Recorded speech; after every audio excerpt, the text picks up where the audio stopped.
এই বছর শীতকালে তেমন কোনো পিঠাই বানানো হয়নি। বলতে গেলে কোনো পিঠাই বানানো হয়নি।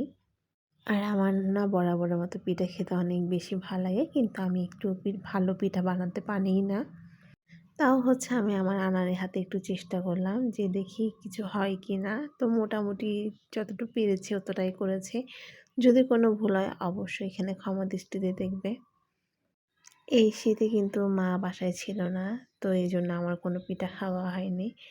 আর আমার কিন্তু বরাবরের মতো চিতল পিঠা অনেক বেশি ভালো লাগে। সেদিন রাতে বাবা বলেছিল যে কিছু পিঠা বানিও। তো আমি বাবার কথা রাখার জন্য চেষ্টা করলাম যে হ্যাঁ, চলো কিছু বানানো যাক।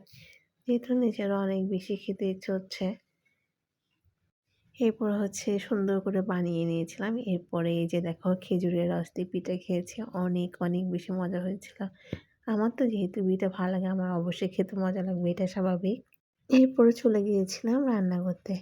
তো এই বিচিটা অনেকেই চেনে। এটা খাইসা বিচি। যদি আমাদের ফ্রিজের মধ্যে এটা আগে থেকেই ছুলে রাখা হয়। ছুলে ফ্রিজে ডিপ করে রাখা হয়। তো এটা কিন্তু ডিপ করলেও নষ্ট হয় না। যার কারণে এভাবে করে ফ্রিজ থেকে বের করে আমি ভালো করে ধুয়ে নিয়েছিলাম।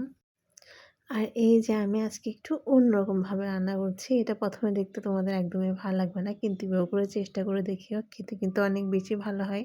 যেহেতু শীতকাল পড়েছে আর শীতকালে কিন্তু শুটকির তরকারি সবসময় খাওয়া যায়।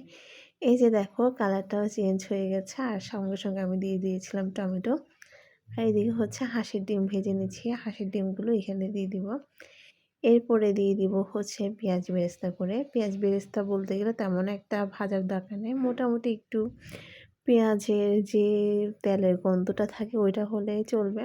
তো এদিকে আমি তেল আর পেঁয়াজটা দিয়ে দিচ্ছি। বলতে গেলে এটা যেহেতু আমি তেল দিয়ে রান্না করিনি তো লাস্টে এটা দিতে হবে। ওইভাবে করে দিয়ে নিচ্ছিলাম। আর তোমরাও এভাবে কিন্তু রান্না করে খেয়ে দেখো। এটা কিন্তু খেতে অনেক বেশি ভালো হয়।